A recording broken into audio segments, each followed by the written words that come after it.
Welcome back to part 4 of the interesting narrative of the life of Olaudah Equiano, or Gustavia Vassa, written in 1789, and he was a West African. I'll begin.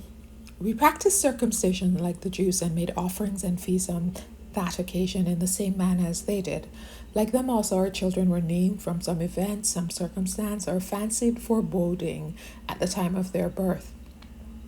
I was named Olaudah, which in our language signifies vicissitude or fortune, also one favored and having a loud voice and well spoken. I remember we never polluted the name of the object of our adoration. On the contrary, it was always mentioned with the greatest reverence, and we're totally unacquainted with swearing and all those terms of abuse and reproach which find their way so readily and copiously into the language of more civilized people. Again, I like the subtle ways in which he gives these intellectual jabs. He's saying, yeah, how civilized can you be if you curse so much? But yeah, he just says it like that. The only expression of that kind I remember were, may you rot, or may you swell, or may a beast take you. Tough words. I have before remarked that the natives of this part of Africa are extremely clean. This necessary habit of decency was with us a part of religion, and therefore we had many purifications and washing, indeed almost as many, and used on the same occasions, if my recollection does not fail me, as the Jews. Those that touched the dead at any time were obliged to wash and purify themselves before they could enter a dwelling house. Every woman too, at certain times, monthly cycle, was forbidden to come into the dwelling house or touch any person or anything we ate. I was so fond of my mother, I could not keep from her or avoid touching her at some of these periods, in consequences of which I was obliged to be kept out with her in a little house made for that purpose, till offering was made, and then we were purified. I just love that tender moment, because there's so much that talks about Black mothers and their children, and seeing before enslavement how these beautiful intimate connection, his love for his mom and his mom's love for him. Though we had no places of public worship, we had priests and magicians or wise men. I do not remember whether they had different offices or whether they were united in the same persons, but they were held in great reverence by the people. They calculated our time and foretold events as their name imported, for we call them Afo Weka, which signifies calculators or yearly men, our year being called Afo. They wore their beards, and when they died, they were succeeded by their sons. Most of their implements and things of value were buried with them. Pipes and tobacco were also put in the grave with the corpse, which was always perfumed and ornamented, and animals were offered in sacrifice to them. None accompanied their funeral, but those of the same profession or tribe. These buried them after sunset, and always returned from the grave by a different way from that which they went. This reminds me of this tradition in Jamaica.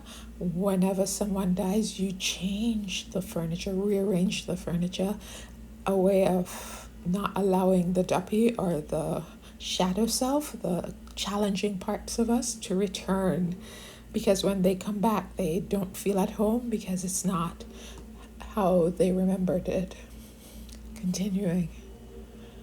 These magicians were also our doctors or physicians. They practiced bleeding by cupping and were very successful in healing wounds and expelling poisons.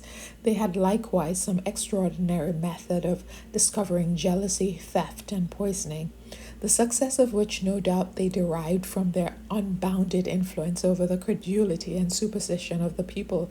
I do not remember what those methods were, except that as to poisoning, I recollect an instance or two which I hope it will not be deemed impertinent here to insert, as it may serve as a kind of specimen of the rest, and is still used by the Negroes in the West Indies. a virgin had been poisoned, but it was not known by whom. The doctors ordered the corpse to be taken up by some persons and carried to the grave.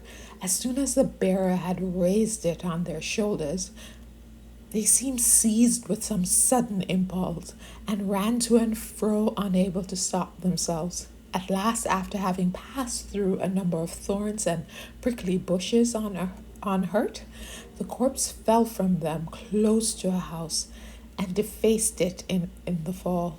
And the owner, being taken up, he immediately confessed the poisoning. Some magical things happening there. Again, I'm not here to judge, but the part that struck me was magicians as doctors and how we brought over those traditions with us, and then we started having them demeaned like this is evil spirit, instead of these were people trained in the art of medicine as well.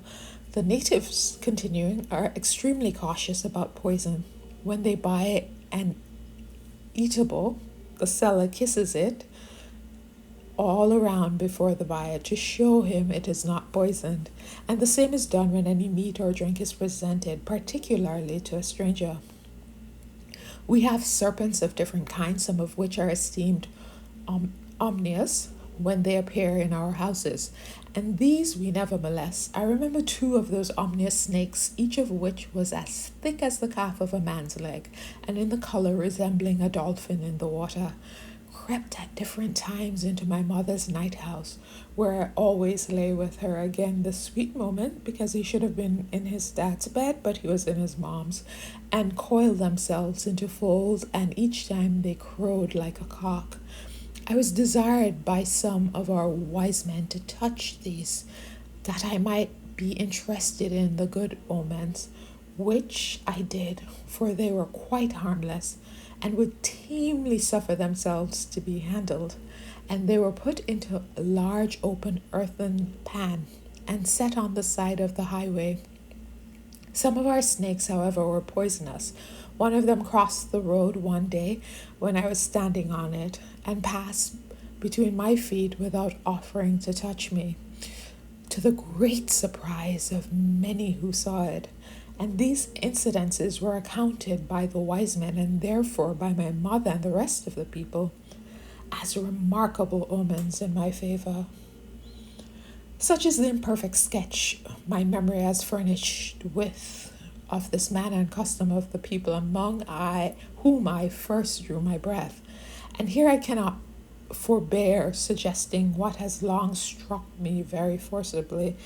So we're going to go now into him having, and I'm loving it, this very rich research into his ideas. I hope it doesn't bore you, but I'm going to read most of it.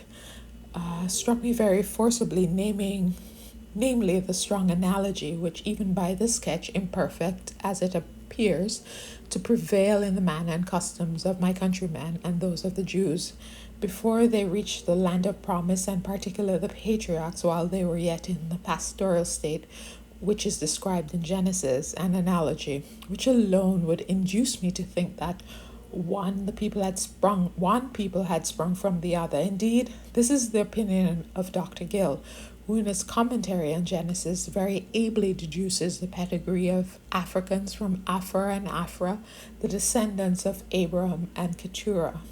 So what he's trying to do right there is the same thing that we've always been trying to do. He's trying to work on removing this negative stigma from blackness and try to put it in context of we also came from what then was viewed as the lineage of the chosen people. So we're from Abram by Keturah, his wife and concubine. For both these titles are applied to her. It's also conformable to the sentiments of Dr. John Clark, formerly Dean of Sarum, in his Truth of the Christian Religion. Both these authors concur in ascribing to us this original. So he's finding theories and professors to prove his idea. The reasoning of these gentlemen are still further confirmed by the scripture chronology, and if any further, chiefs or judges are wise men and elders, and the head of families with us enjoy similar authority over his household with that which is ascribed to Abraham and the other patriarch. He's still trying to show similarities in culture. The law of retaliation obtained almost universally with us as with them. And even their religion appeared to have shed upon us a ray of his glory through broken and spent in its passage, or eclipsed by the cloud with which time tradition and ignorance might have enveloped it. For we had our circumcision, a rule I believe peculiar to that people. We also had sacrifices and burnt offerings, our washings and purifications on the same occasions as they did. Again, Africa is the cradle of humanity and all the traveling and trading, so his view can be right, and it's also they could have been exposed to this religion through travelers coming. But I just love the beauty of his brain trying to place us. This critical race theory is already trying to work out in 1789. As to the difference of color between the Igbo Africans and the modern Jews, I shall not presume to account for it. It is a subject which has engaged the pens of men of both genius and learning, and is far above my strength. It's not. He's just being humble. The most able and reverend Mr. T. Clarkson, however, in his much admired essay on the slavery and commerce of the human species, has ascertained the cause, and in a manner that has at once solved every objection on that account, on my mind at least, has produced the fullest conviction. I shall therefore refer to that performance for the theory, contenting myself with extracting a fact related by Dr. Michel. The Spaniards who have inhabited America under the torrid zone, the hot zone, for any time, are become as dark-colored as our native Indians of Virginia, of which I myself have been a witness. There is also another instance of a Portuguese settlement at Mitomba, a river in Sierra Leone, where the inhabitants are bred from a mixture of the first Portuguese discoverers with the natives, and now become in their complexion and in the woolly quality of their hair perfect Negroes, retaining, however, a smattering of the Portuguese language. So he's trying to explain away complexion, how that our complexion could be different because of the rays of the sun on it. And again, his purpose is just to show that we are worthy, we are just like other people. So his motives are good. These instances and a great many other more which might be adduced, while they show how complexions of the same persons vary in different climate, it is hoped may tend also to remove the prejudice that some conceive against the native of Africa on account of their color. So he comes out and said, I'm trying to remove prejudice by pointing out that complexion might not come from a defect, but from exposure to sunlight. And continuing, surely the minds of the Spaniards did not change with their complexion, and they're not causes enough to which the apparent inferiority of an African may be ascribed, without limiting the goodness of God, and supposing he forbore to stamp understanding on certainly his own image, because carved in ebony. Question there is, are you saying because someone is dark-skinned, they're not created in the image of God? Might it not naturally be ascribed to their situation? When they come among Europeans, they are ignorant of their language, religion, manner, and customs. Are any pains taken to teach them these? Sorry about the noise. Are they treated as men? Does not slavery itself depress the mind and extinguish all its fire and every noble sentiment?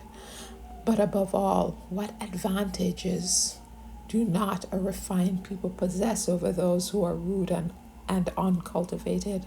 Let the polished and haughty European recollect that his ancestors were once, like the Africans, uncivilized and even barbarous. Now he's just cutting them straight out. Did nature make them inferior to their sons? And should they too have made slaves? Every rational mind answers no. Let such reflections as these melt the pride of their superiority into sympathy for the wants and misery of their sable, meaning brown, brethren, and compel, or brown or black, and compel them to acknowledge that understanding is not confined to feature or color. If when they look round the world they feel exaltation, let it be tempered with benevolence to others and gratitude to God, who hath made of one blood all nations of men for to dwell on all the face of the earth, and whose wisdom is not our wisdom, neither our way, God's way. So it's really beautiful. This switches over and he's eloquently defending, trying to show, hey, we're not inferior. We're like you. We've gone through the progress of history, and you started out as even barbarous people, and then this civilization that you got to, it occurred over time. So yeah, good stuff. I hope you enjoyed listening as much as I enjoyed learning and reading. Thank you.